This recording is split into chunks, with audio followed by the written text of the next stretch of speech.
Padre, gracias. Gracias, Señor, que podamos estar reunidos en tu nombre, reunidos en ti, Señor. Queremos suplicarte para que en esta noche nos sigas hablando, que nos sigas consolando, que nos sigas dirigiendo y todo a través de tu palabra, Señor. Estamos agradecidos contigo por tu palabra, por tu amor y por estar tan interesado en nosotros, Señor. Te bendecimos en el nombre de Jesús. Amén. Bueno, entonces, el tema de Sofonías, te decía la semana pasada que habla acerca del día del Señor, es decir, del regreso del Señor, el momento en el que va a regresar Jesús, pero habla acerca del juicio que va a realizar cuando Él vuelva. En el capítulo 1 estuvimos viendo la semana pasada cómo empieza el Señor hablando de un juicio universal a todas las naciones, pero después se clava a decir un juicio contra su propio pueblo, el pueblo de Judá. Entonces, estuvimos viendo a resumidas cuentas que uno de los pecados que él juzga es el sincretismo religioso, ¿recuerdas? Sincretismo significa que está mezclando la adoración a Dios con la adoración a cualquier otra cosa que no es Dios y lo ven como algo bueno, ¿no? Lo que el día de hoy comúnmente se hace en muchas religiones, pero también los cristianos a veces cometemos el mismo error de adorar a Dios y adorar a otra cosa que no es Dios siendo cristianos. Entonces, el tipo de libro nos ayuda a entender que la adoración a Jesús, al Señor, debe ser únicamente a Él. Pero también estuvimos hablando acerca de cómo un muy grande pecado de Israel, de Judá, fue que ellos adoraban en el templo, pero lo hacían por fuera, pero no había una convicción en su corazón. De hecho, ¿te acuerdas que dijimos que Josías, el rey Josías, había hecho una gran reforma y todo el pueblo le entró a la reforma y quitaron los ídolos y altares y lugares altos y todo, pero no era de corazón? Y estuvimos viendo la semana pasada cómo Dios quiere no una adoración externa, quiere una adoración desde lo más profundo de nuestro corazón, una adoración sincera, ¿verdad? Y eso estuvimos hablando la semana pasada. Y hoy continúa el texto, pero ahora el Señor sigue hablando a su pueblo, ¿ok? Sigue hablando acerca del juicio a su pueblo, Judá, el reino del sur. Entonces, leamos en el capítulo 2 y dice así: Congregaos y meditad, oh nación sin pudor, antes que tenga efecto el decreto y el día se pase como el tamo, antes que venga sobre vosotros el furor de la ira de Jehová, antes que el día de la ira de Jehová venga sobre vosotros. Buscad a Jehová todos los humildes de la tierra, los que pusisteis por obra su juicio. Buscad justicia, buscad mansedumbre, quizá seréis guardados en el día del enojo de Jehová. Entonces aquí hay una exhortación de Dios a su pueblo de Judá. Es su pueblo judío. Pero todo este capítulo va a hablar a los judíos, pero más adelante vamos a ver que le va a hablar a ellos, pero refiriéndose también a las demás naciones. Pero realmente todo el tiempo les está hablando a ellos. Va a ocupar a las naciones para decirles un mensaje a ellos, ¿ok? Entonces, de ahí también vamos a aprender nosotros cosas que, aunque no nos habla directamente a nosotros, pero sí nos habla también a nosotros el Señor. Bueno, primero, ¿qué le dice a Judá, su pueblo? Le dice: ustedes son nación sin pudor. O sea, no tienen vergüenza. Así les está diciendo, no tienen vergüenza. ¿Mm? ¿Por qué les dice de esta forma? No le está insultando o reprochando de una manera negativa, ¿no? Sino que es la realidad de los judíos en esta época, porque habían pecado al adorar a Dios y a sus ídolos de forma descarada. Pues adoraban a Dios en el templo de Jerusalén, pero en el mismo templo tenían imágenes de Baal y de Acera y tenían adoración de ídolos por todos lados de una manera sin pudor. Entonces, por eso le está diciendo, somos descarados. Entonces, digo, no es que nos esté diciendo a nosotros también así, ¿verdad? Pero creo que podemos meditar en eso, ¿ok? A Dios no le gusta la idolatría y que adoremos cualquier otra cosa que no es del Señor, ¿no? Pero peor aún, tampoco le gusta cuando lo hacemos de forma descarada. En general, cualquier pecado cuando ya se vuelve descaro, ¿verdad? Que ya no tenemos pena ni vergüenza y lo hacemos como si nada, pues así soy, ¿y qué? ¿Ah? Eso no le agrada al Señor. Bueno, pero entonces le llama aquí a su pueblo, ¿para qué? Para volverlo al arrepentimiento. Entonces, en el verso número 1 al 3, le dice cómo. Le dice, vuélvanse a reunir y mediten en la palabra, en el verso número 1, congregaos y meditad. Ahora, esto es algo que ya hicieron en la reforma con Josías, en esta época de la historia, ya lo habían hecho. Entonces, Dios otra vez les dice, sí, así como lo hicieron con Josías, pero en esta ocasión con una actitud diferente. Porque en aquel tiempo fue externo, no fue interno. En aquel tiempo lo hacían adorando a Dios, pero también a la vez a sus ídolos. Y aquí les dice otra cosa completamente diferente. Les dice, sí, adórenme como en aquel momento, júntense, reúnanse, mediten en mi palabra, pero en el verso 3 está la clave. Le dice, busquen a Jehová todos los humildes. Es decir, lo que le está diciendo es que debían adorar únicamente a Jehová, ya no a los ídolos. Dice, busquen a Jehová. Y esto en el contexto de Sofonías es solamente a Jehová, únicamente a Dios, y no a Acera, no a Baal, no a Astarot, no a Moloch, no a ninguno de esos ídolos que tenían en aquel entonces, únicamente a Dios. Es como si el día de hoy nos dijera, a veces adoramos al Señor y a otras cosas, pero un llamado al arrepentimiento es, ven, reúnete, congrégate, medita en la palabra, en lo que Dios te habló, pero adora solamente al Señor. Nada más, ¿no? Ya no al trabajo, ya no a mi dinero, ya no a mí mismo, ya no a mi comodidad, ya no a mis cosas que tengo yo y que amo, ¿no? El dinero, etcétera, lo que sea que adoremos, ¿no? Sino dice, ven, pero adora únicamente a Dios. Y no externamente, sino en lo interior, con un corazón, dice ahí, humilde. Por eso habla de, busquen a Jehová todos los humildes, ¿no? Lo que está haciendo es exhortando al pueblo a una actitud de humildad, ¿no? Ya no una actitud solamente externa, donde nada más hacían ritos. Él quiere que humillemos nuestros corazones delante de Él, ¿no? Entonces por eso dice, a todos los humildes de la tierra. Y también allá abajo dice, busquen justicia, busquen mansedumbre. La actitud con la que quería que buscara a su pueblo al Señor. Mansedumbre y humildad. ¿A qué te suena? A Jesús, ¿te acuerdas cuando decía en Mateo 11, verso número 28, dice que el Señor es manso y humilde de corazón, ¿no? Y dice, pónganse mi yugo, ¿no? Aprendan de mí que soy manso y humilde de corazón y hallarán descanso para vuestra alma. Y es exactamente eso que dice Jesús, es buscarlo, pero no de una manera externa, sino de corazón. En verdad, cuando escucho la palabra y trato de entender lo que me dice y ya lo entendí, digo, ok, creo que ya le agarré la onda a lo que me está diciendo Dios. Ahora es ponerme ese yugo, es decir, dejar que Él gobierne mi corazón en esa área que me está hablando en ese momento, con humildad, someterme a su voluntad. Pero mansedumbre habla acerca de lo que vimos, de este caballo que se deja guiar, ¿te acuerdas? Que se deja dirigir para donde Dios le dirija. No está uno de arisco, ¿no? Que te dice el Señor, arre, arre, ¿no? Y tú dices, no, no voy, arre, ¿no? Derecha, no, izquierda, no, no, no, derecha, que izquierda, dije, ¿no? Y estamos así peleándonos con el Señor. Él quiere mansedumbre. Déjate guiar por el Señor. Bueno, y así le dijo al pueblo otra vez. Y lo que está haciendo es un llamado al arrepentimiento. ¿Va? ¿Cuándo? Le dice ahí en el verso número 2, antes que tenga efecto el decreto, antes que pase el día como el tamo, antes que venga el furor y el día de la ira de Jehová. Entonces, habla acerca, si te das cuenta, repite 3 veces la palabra antes, que significa que lo que está diciendo es arrepiéntete y arrepiéntete ya, de inmediato. Antes de que el Señor decrete el juicio, ¿no? Antes de que el día pase como el tamo. ¿Qué significa esto? Hace referencia al Salmo 1. ¿Alguien ha leído el Salmo 1 alguna vez?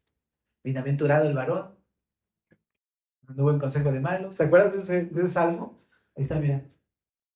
Ni estuvo en camino de pecadores, ni en silla de escarnecedores sentado, sino que en la ley de Jehová está su delicia y en su ley medita de día y de noche. Será como árbol plantado junto a corrientes de agua que da su fruto en su tiempo y su hoja no cae y todo lo que hace prosperará. No así los malos, que son como que dice, como el tamo que arrebata el viento.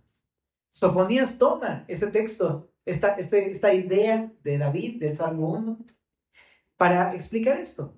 El tamo es la paja arrastrada con el viento. Cuando limpiabas el trigo, pues aventabas el trigo hacia el aire y pues obviamente el grano cae, pero la cáscara con el viento sale volando. Entonces así limpiaban los granos, ¿no? Aventando el grano al aire. El tamo es la cáscara que no sirve para nada. Entonces está tomando esta imagen para hacer un símil con aquellos que no tienen un corazón arrepentido, que no quieren buscar al Señor. Lo que está diciendo, así como el viento se lleva el tamo, los que no quieren arrepentirse, los que no buscan a Dios, van a ser arrastrados en el juicio de Dios. Así tal cual. Dios un día va a hacer una separación, una distinción. Aquellos que creyeron en Jesús y aquellos que no. Los que creen en Jesús tienen fruto. Los que no tienen en Jesús, no hay fruto. Es pura paja. Y es así. A lo mejor en un momento podrías agarrar una pequeña cáscara y decir, parece que sí trae algo adentro. Pero te das cuenta que no, porque sale volando, ¿verdad?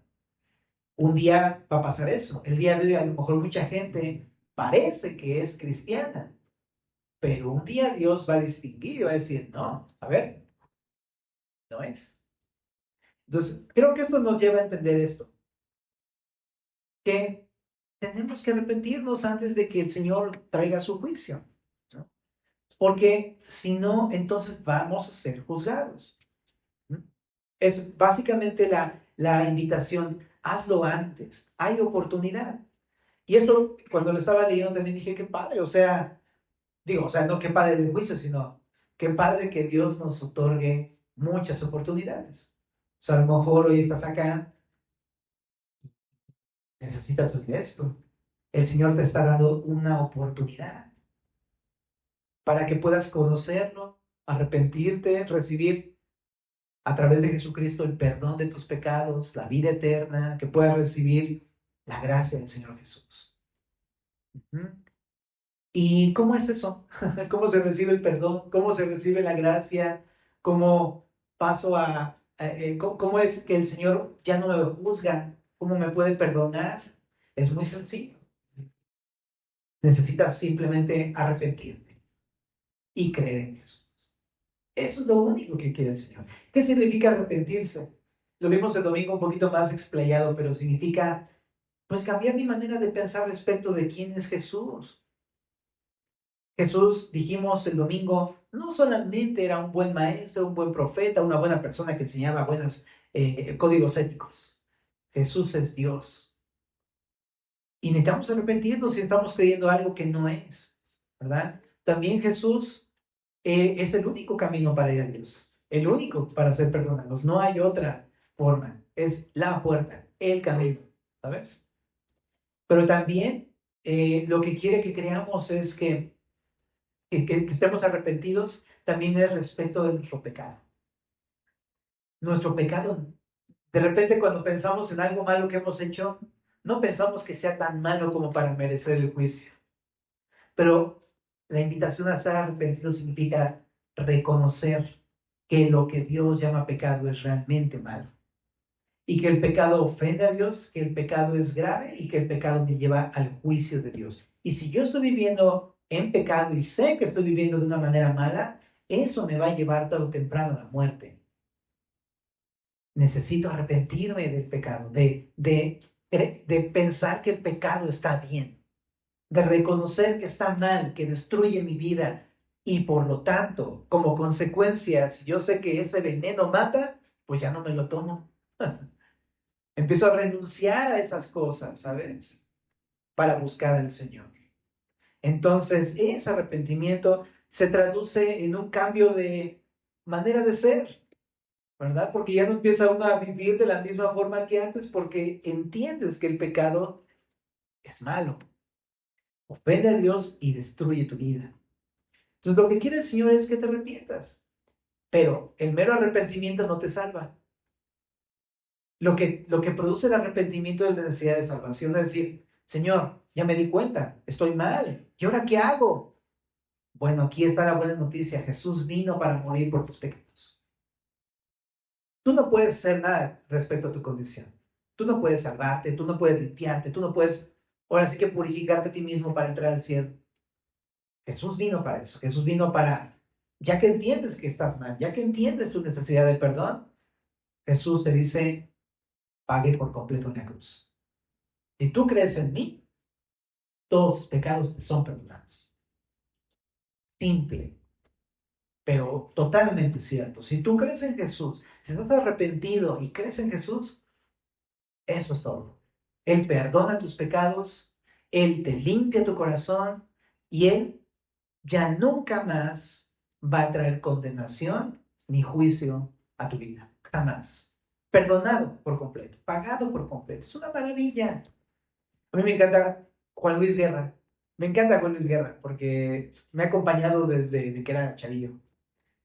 Y entonces me encanta cómo lo dice. Ese regalo del perdón es un regalo de Dios.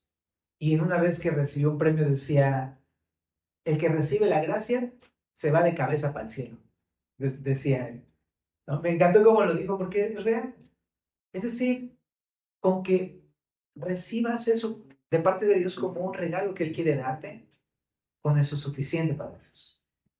No, no te pide nada realmente. Solamente te pide que creas en Jesús. Y eso es para Dios suficiente para perdonar tus pecados. Por eso es tan maravilloso el mensaje de Cristo, ¿no? Porque es tan gratuito, tan accesible, tan para todos. O sea, nadie está eh, restringido, ¿no? Sino que todos podemos recibir ese regalo. Pero eso sí, hay que recibirlo.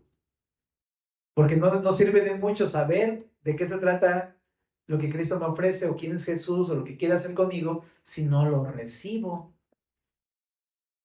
Y en ese sentido es bien importante, familia. Hay una gran diferencia entre saber de la salvación a recibir la salvación.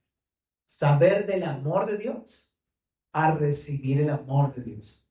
Saber del sacrificio de Cristo a recibir el perdón de pecados por el sacrificio de Jesús. Hay una gran diferencia. ¿Qué vas a decidir? Si no lo has decidido, ¿qué vas a decidir? Recíbelo. Siempre cuando pienso en esto, familia, yo batallo mucho con la onda y yo creo que he batallado mucho en toda mi vida con el hecho de creer en Jesús y de recibir el perdón porque no conocemos esa clase de amor en el mundo. En verdad no existe en el mundo. No hay quien tú llegues. Imagínate que ofendas a alguien, ¿no? Lo ofendiste así grave, mala. Y tú no vas a encontrar una persona que vayas con esa persona y le digas, ¿me perdonas? Y te va a decir, sí, claro. De hecho, no hay ningún problema, no te voy a tomar en cuenta absolutamente nada. Eso es muy raro, eso no, prácticamente no existe en este mundo. Y que alguien te diga, nunca te lo voy a tomar en cuenta. Por muy grave que hayas hecho algo contra esa persona, es, es un milagro que encuentres una persona así. El amor de Jesús no lo encontramos naturalmente en el mundo el día de hoy. Entonces, cuando llega Jesús a decirte que Él te quiere perdonar, muchas veces es muy difícil recibirlo porque no crees que pueda ser posible algo tan hermoso, porque nunca has conocido algo así. ¿Me explico? Yo cuando me dice Jesús, recibe mi amor y tu perdón, es como, yo, pero ¿por qué yo? Si soy una clase, tú no sabes quién soy, Jesús. No sabes la cantidad de cosas que yo he hecho. No conoces lo pecador que soy. No, tú no podrías amarme a mí. ¿Me explico? Y es lo maravilloso de Jesús, que pensamos que no lo va a hacer, simplemente por el hecho de que no conocemos ese amor. Pero precisamente es aquí donde entra la maravilla del regalo del perdón. Él te quiere dar ese perdón que tú no conoces. Él te quiere dar ese amor que tú no conoces, que nunca has experimentado. Y Él quiere que conozcas quién es Él. Entonces mi invitación simplemente, todo eso que estoy diciendo para que para que recibas el amor de Jesús, para que recibas el perdón de Jesús. En verdad, Él te ama. En verdad, Él te quiere perdonar. En verdad, Él no te quiere cobrar nada. Es gratis su amor y su perdón. Regresando al texto, familia, ¿por qué es que le dice al pueblo que se arrepiente y venga el Señor? Pues porque viene el juicio, dice en el verso número 4 al verso número 7. Esa es básicamente la expresión. Ahora vamos a entrar a otra sección en donde empieza a hablar a su pueblo, pero diciéndole, viene el juicio y empieza a hablar acerca del juicio contra las naciones alrededor de Judá. Entonces, vamos a leer, dice, porque Gaza será desamparada y Ascalón asolada. Saquearán a Asdod en pleno día y a Ecrón será desarraigada. Ay de los que moran en la costa del mar del pueblo de los cereteos. La palabra de Jehová es contra vosotros, oh Canaán, tierra de los filisteos, y te haré destruir hasta no dejar morado. Y será la costa del mar praderas para pastores y corrales de ovejas. Será aquel lugar para el remanente de la casa de Judá. Allí apacentarán en las casas de Ascalón. Dormirán de noche. Porque Jehová su Dios los visitará y levantará su cautiverio. ¿Qué está diciendo Sofonías? Primeramente, empieza citando el juicio contra los filisteos. Sí, todas estas naciones que vemos aquí son los filisteos. Gaza, Asdod, Ascalón, Ecrón y Gat. Todas son ciudades filisteas. Y a lo mejor tú dices, ¿y quiénes son esos? Bueno, a lo mejor no los ubicas así tan claramente, pero ¿te acuerdas de Goliat? Él sí lo ubica, ¿no? El gigante al que mató David. Él era filisteo. Ajá. Entonces, estas ciudades eran las ciudades principales de Filistea, que estaban situadas al oeste de Jerusalén, lo que el día de hoy podríamos identificar como Gaza, prácticamente.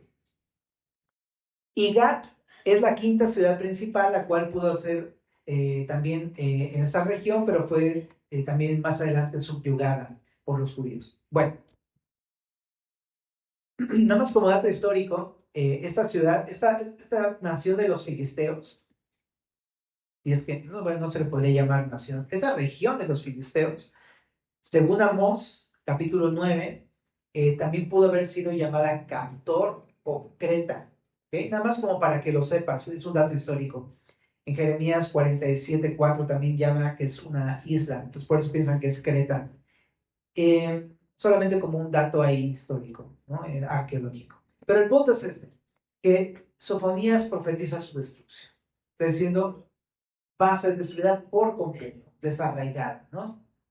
Y eso ocurrió más adelante cuando Nabucodonosor, el rey de los babilonios, vino contra toda esta región y ahí fue donde masacró a los filisteos.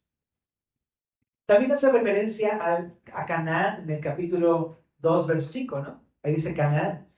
Canaán significa tierra de la púrpura, porque allí era uno de los lugares donde se producía este tinte llamado púrpura, que era muy conocido en la antigüedad y muy caro, ¿verdad? Y mucho tiempo después a ese territorio se le llamó Palestina. Qué interesante dato, ¿verdad? O sea, Palestina, el día de hoy, es lo que antes era Filistea. Bueno, pues también Filistea sería destruida, dice aquí el texto. Y está muy interesante porque Dios va a cumplir lo que ha dicho. Entonces, algo también destacable es que esas tierras que los filisteos han estado tratando de quitarles al pueblo judío, qué interesante, porque les dice, arrepiéntanse, las naciones alrededor van a ser destruidas, pero a ustedes judíos les voy a regresar este territorio. Dice en el verso 7, será aquel lugar para el remanente de la casa de Judá. Está diciendo que después de la corrección que les va a permitir, va a haber un remanente y este territorio se los va a regresar a su pueblo, al remanente de los judíos. Entonces, yo entiendo esto. Le dice al pueblo, arrepiéntanse porque viene el juicio, pero si se arrepienten va a haber premio.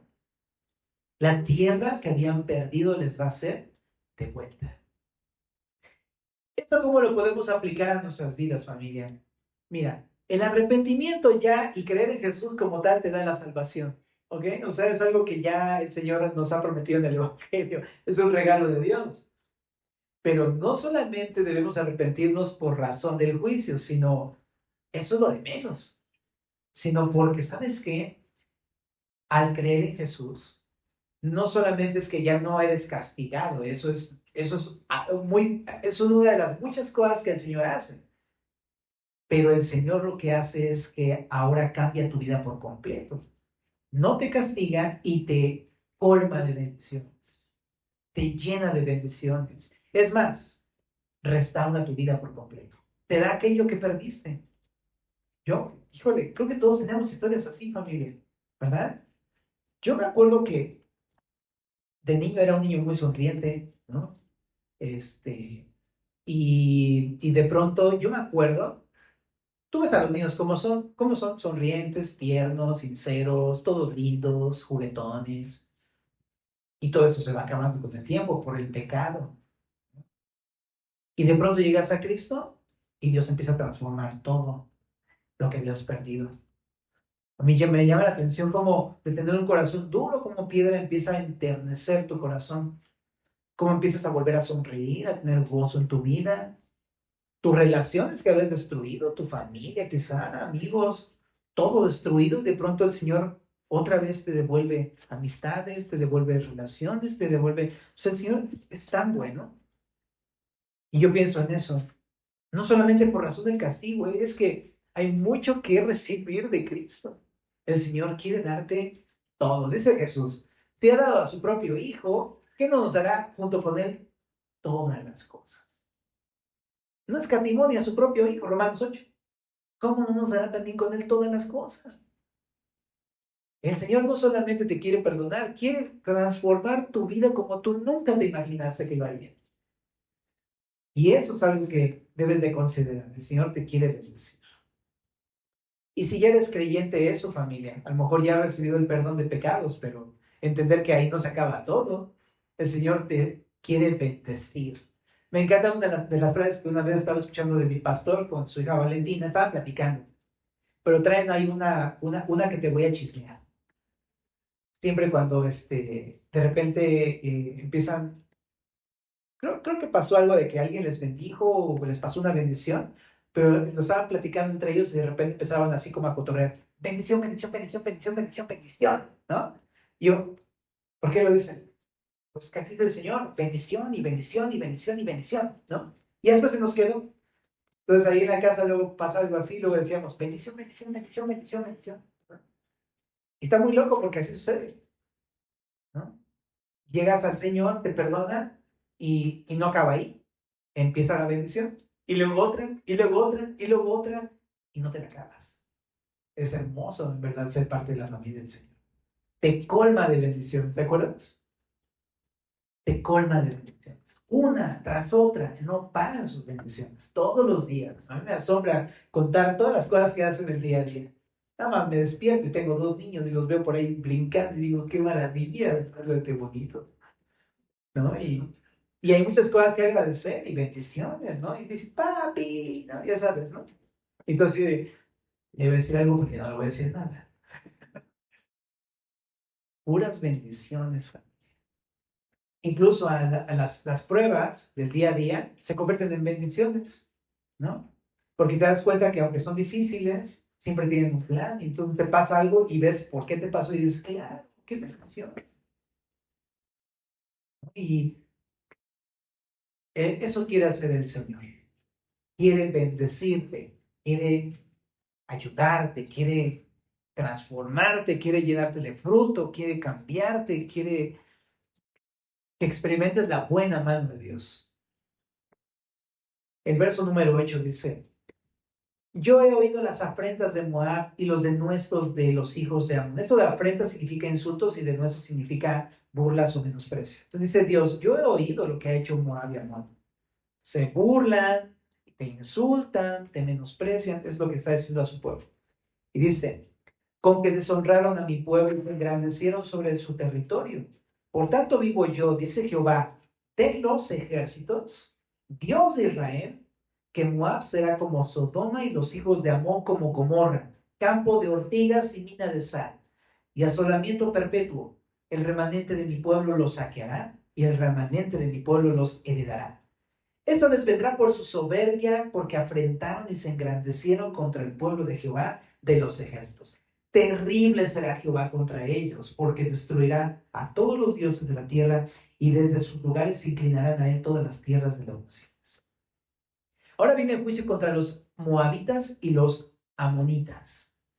Los moabitas y amonitas eran pueblos que vivían al otro lado de Jerusalén, al este de Jerusalén, y a pesar de que eran en un principio primos de Israel, así como lo oyes, porque eran primos a través de Lot, el hijo de, el sobrino de Abraham, ¿te acuerdas? En Génesis. Se volvieron en constantes enemigos de Israel durante mucho tiempo. Entonces, está muy fuerte porque se volvieron enemigos de ellos porque empezaron a desobedecer a Dios y Dios permitió que se les voltearan en su contra.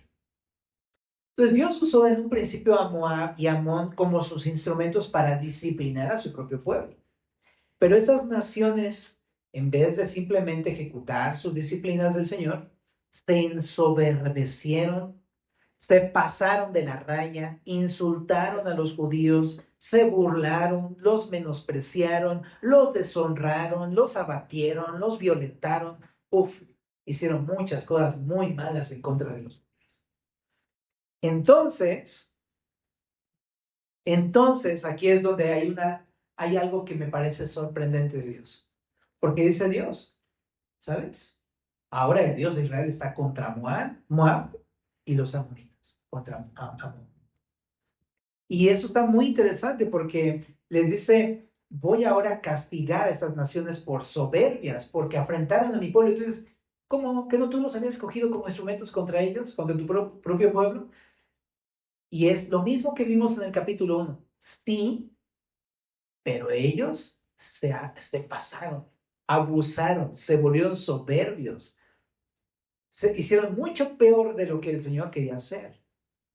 Dios no quería que los amonitas les hicieran eso. Dios no quería que los moabitas les hicieran lo que les hicieron.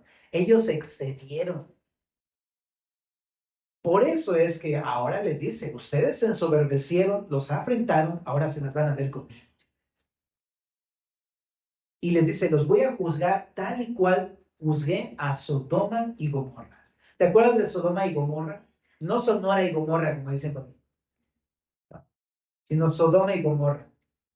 Sodoma y Gomorra, tú sabes, son dos pueblos que se volvieron proverbiales en aquel tiempo por su maldad y por su depravación moral, ¿verdad?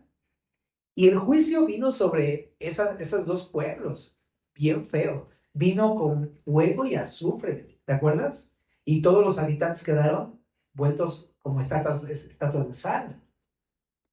Esto ocurrió en Génesis 19.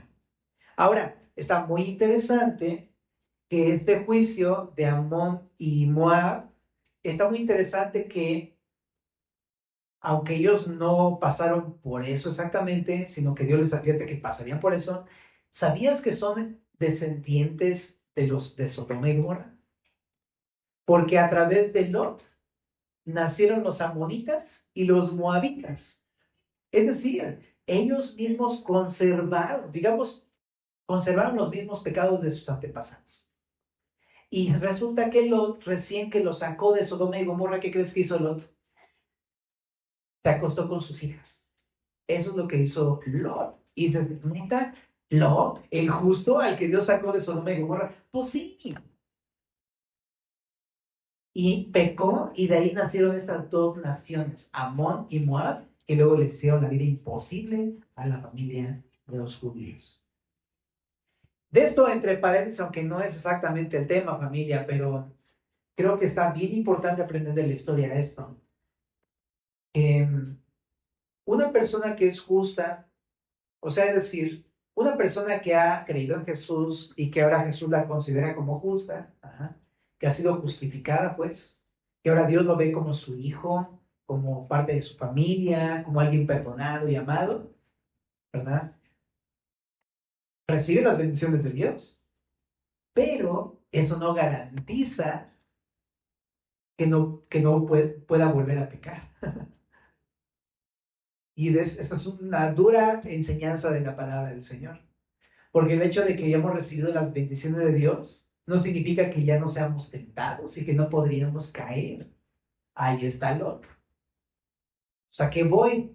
Tengamos cuidado, ¿verdad? Porque ciertamente aunque no viene el juicio contra los que hemos creído en Jesús, no va a haber juicio, vamos a cosechar consecuencias.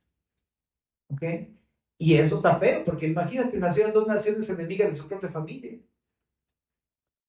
Entonces, familia, el pecado sigue siendo pecado, aún siendo cristianos. Estamos llamados a no regresar a lo anterior, porque eso es algo que puede causar consecuencias. No nos quita la salvación, ciertamente, pero puede causar graves consecuencias. Bueno, ahora también, regresando aquí al punto, ¿cuál es el punto? Dios va a juzgar a los moabitas y amonitas tal como a Sodoma y Gomorra. Ese es el punto, los va a juzgar de esa manera tan severa. Y así sucedió después, ¿no? Esas naciones fueron juzgadas. Ahora, en el verso 12, a completa la idea, también mencionando el juicio contra una nación llamada Etiopía, dice, también vosotros los de Etiopía seréis muertos con mi espada. Ahora, aquí en ese versículo no se dice nada de Etiopía, pero en la Biblia hay mucho acerca de Etiopía, ¿ok? Y se menciona muchas veces en los profetas. Etiopía era una nación que generalmente se aliaba con otras naciones para hacerse fuertes, ¿no? Y todo esto por intereses comerciales, siempre. Pero la característica, digamos, en todas las partes donde se alía Etiopía con otras naciones, siempre tiene que ver con opresión y violencia. Entonces, este juicio que está haciendo contra Etiopía es una advertencia no solamente contra Etiopía, sino contra todas aquellas naciones que hacen alianzas económicas o comerciales a costa de la opresión de las personas. De eso se trata este juicio de Etiopía. Y terminando del 13 al 15, el último juicio que es contra Asiria o Nínive. Dice, y extenderá su mano sobre el norte y destruirá a Siria y convertirá a Nínive en asolamiento y en sequedad como un desierto. Rebaños de ganado harán en ella majada, todas las bestias del campo, el pelícano también y el erizo, dormirán en sus dinteles. Su voz cantará en las ventanas, habrá desolación en las puertas porque su enmaderamiento de cedro será descubierto. Es la ciudad alegre que estaba confiada, la que decía en su corazón, yo y no más. Cómo fue asolada, hecha guarida de fieras. Cualquiera que pasare junto a ella se burlará y sacudirá su mano. Y aquí terminamos la lectura, familia. Pero ¿qué significa esa última parte? Que Asiria, que son los ninivitas, ¿se acuerdan de los ninivitas? Que fueron juzgados un siglo atrás, en el año 700, que Jonás les dijo, arrepiéntanse, y se arrepintieron. Bueno, pues ahora los vuelve a juzgar otra vez el Señor un siglo después, porque no se arrepintieron del todo, regresaron a su pecado, y abusaron de su poder, y sobre todo hay una característica, violencia, contra el pueblo judío, violencia. Entonces Dios les anuncia su destrucción. Y así sucedió. Más adelante, el rey de Babilonia, llamado Nabopolassar, puro nombre raro, ¿verdad? Bien bonito. Por si andas buscando un nombre para tus niños. Nabucodonosor, Nabopolassar, Nabuzaradán. Bueno, ahí escoge el que más te guste.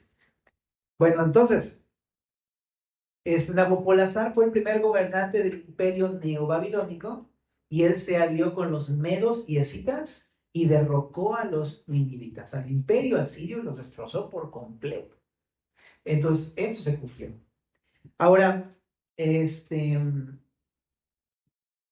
Nínive fue destruida en su totalidad en el año 612, ¿verdad? Un poquito antes del cautiverio babilónico de los judíos. Y su ubicación se volvió desconocida. O sea, fue tan borrado del mapa que nadie sabe dónde es realmente Nínive. Algunos arqueólogos en 1845 descubrieron ciertas ruinas que piensan que es Nínive. Pero así como dice aquí, mira, todo se volvió guarida de fieras. Nadie sabe dónde quedó. Quedó totalmente destruido. Bueno, familia, pues eso es lo que pasó con los juicios contra, ¿qué dijimos? Contra los filisteos, moabitas y amonitas, Etiopía y los asirios. Esos son los juicios que vimos hoy. Pero algo para terminar. Número 1. Aquí vemos cómo Dios saca la cara por su pueblo. ¿Estás de acuerdo? O sea, no vemos un Dios que diga, híjole, destruyeron a mi pueblo y se haga de la vista gorda. No, no, no, aquí saca la cara por su pueblo y va a juzgar a las naciones que se atrevieron a meterse con su pueblo. Aprendo una cosa, Dios ama a su pueblo. Es cierto que a veces nos portamos mal, muy mal, de veras, ¿verdad? Y a veces incluso nos disciplinan. Pero, ¿sabes? Por un lado entiendo, ahora sí que disciplina, pero el Señor nunca nos va a dejar de amar, porque somos su pueblo. Y eso es algo que me asombra de Dios. Ahorita lo platicábamos antes de la reunión. Uno, cuando tú piensas en disciplina, ¿qué piensas? Jole, a lo mejor unos cinturonazos, si bien te va, ¿no? A lo mejor algunos los agarraron con cable del número 12 de cobre, ¿no? De la CFE.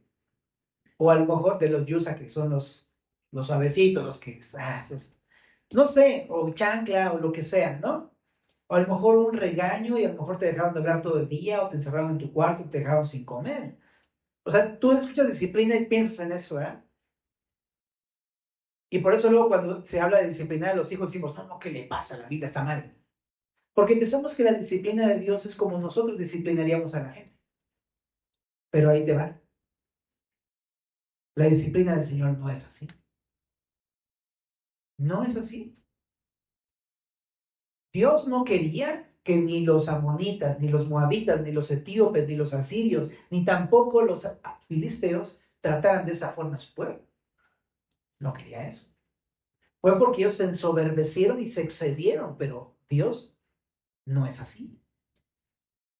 Entonces quiero decir que las disciplinas del Señor son muy diferentes a nuestras disciplinas porque Él es amor. Dios es bueno. Dios busca nuestro bien. De hecho, piensa, cuando te disciplina, ¿cómo normalmente te disciplina?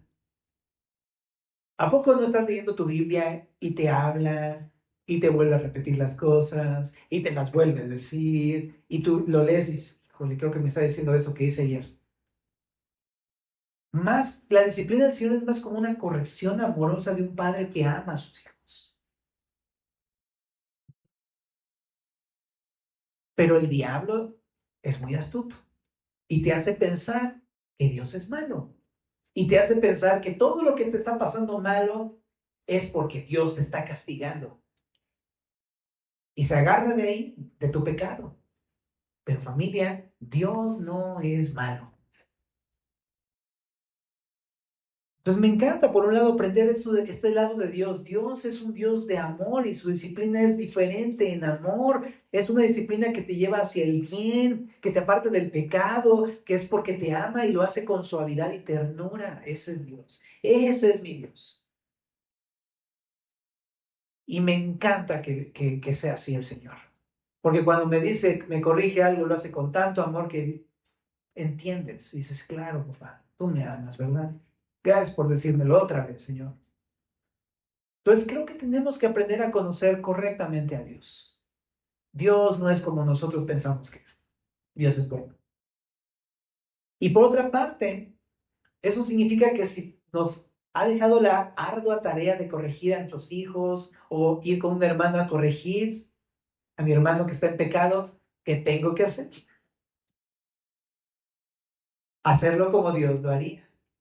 Y Dios no lo haría como yo lo quiero hacer. Yo quiero decirle, oye, ¿qué te pasa? ¿Eres cristiano o qué? No manches el nombre del Señor, ya sabes, ¿no? Sacamos nuestras cosas, ¿no?